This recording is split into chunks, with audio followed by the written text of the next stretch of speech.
My name's Steph. I've been working with refugees and on refugee rights issues in Australia for a really long time. And the way Australia treats refugees has always deeply concerned me. On one hand, we have a great resettlement program where we bring refugees out to Australia and settle them into the community, which is wonderful. But then on the other hand, any asylum seeker who comes to Australia, particularly by boat, is treated in the worst way possible. And this year I really want to try and look at other ways that Australia could be doing this, because there are lots of lessons from other countries around the world. We're at a point now where there's more refugees and displaced people than at any point since the end of the Second World War. And it's an issue that we need to grapple with as a global community, and I think Australia could be doing more, and it could adopt some more creative policies that would enable people to safely come to Australia and to seek asylum without, creating some chaotic, dangerous boat journey situation, which nobody wants, certainly not me. But the reality is there are very few safe and legal ways to get to a country like Australia.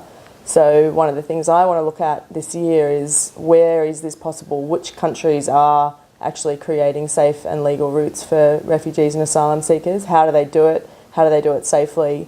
And what are the lessons we can learn for Australia?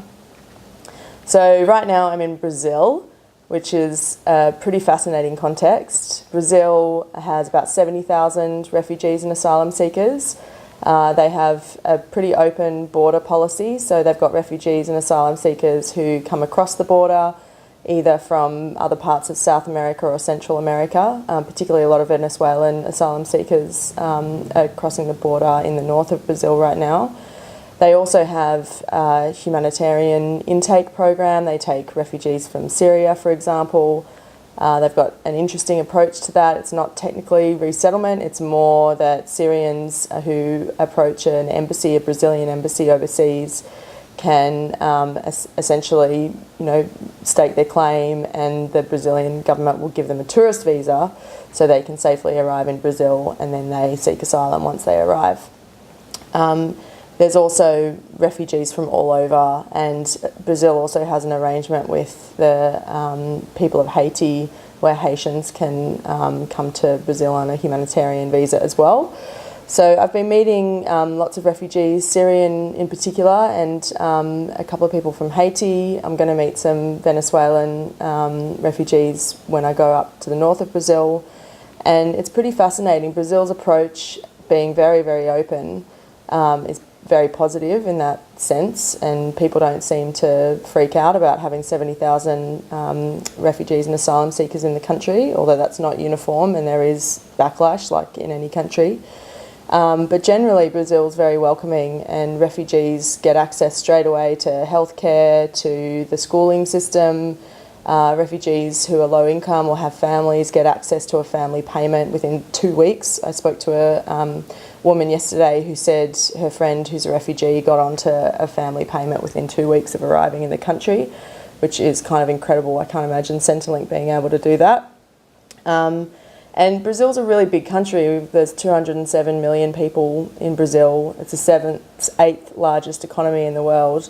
So I guess there's a lot of integration potential for newcomers to come into the country. But then on the flip side, the economic situation in Brazil is declining. Huge unemployment, particularly in Rio where I am at the moment. So there are big issues with people getting jobs, refugees in particular getting jobs.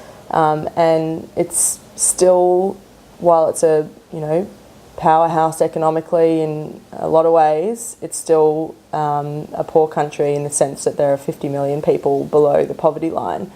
So the kinds of support and treatment that refugees get are pretty much in line with the poorest people in the country, and that can be really difficult for newcomers.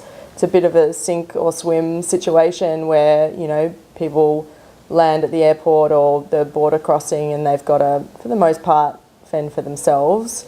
But I have heard that the Brazilian community really steps up, and I've heard of people who were taken into the homes of Brazilian people, people who were able to access money and support and, access to jobs, particularly through people who were from their same community. So, for example, in Sao Paulo, there's a really large Syrian community that's been in Sao Paulo for over 100 years.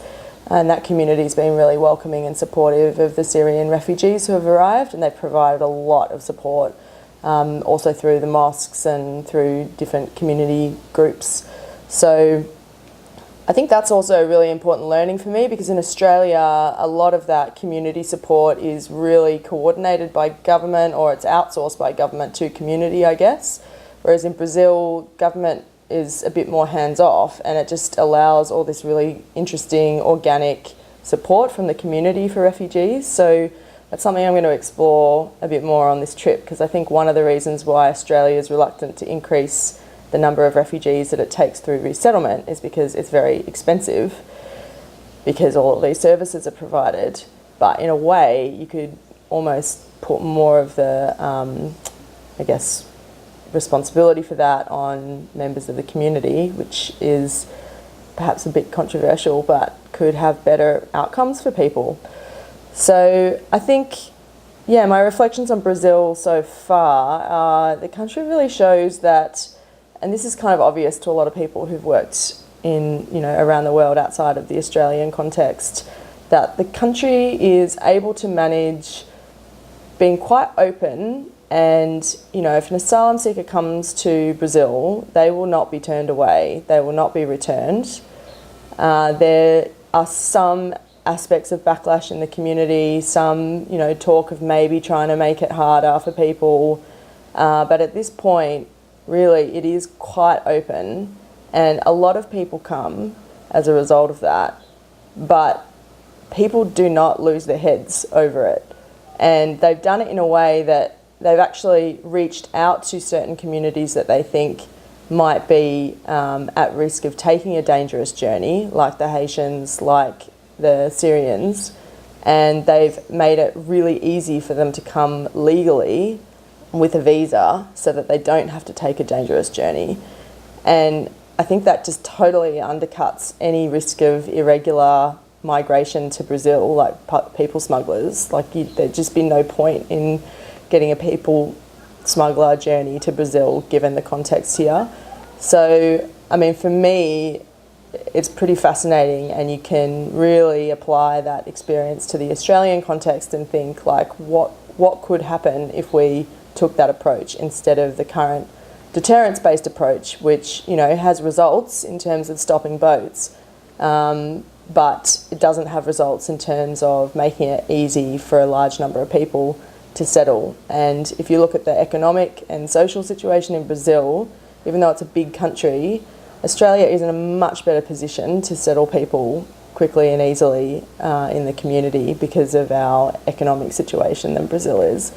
So it's a pretty interesting contrast, and I will keep talking about the other things that I learned in Brazil. And then next country is the US, which will be interesting as well. Okay.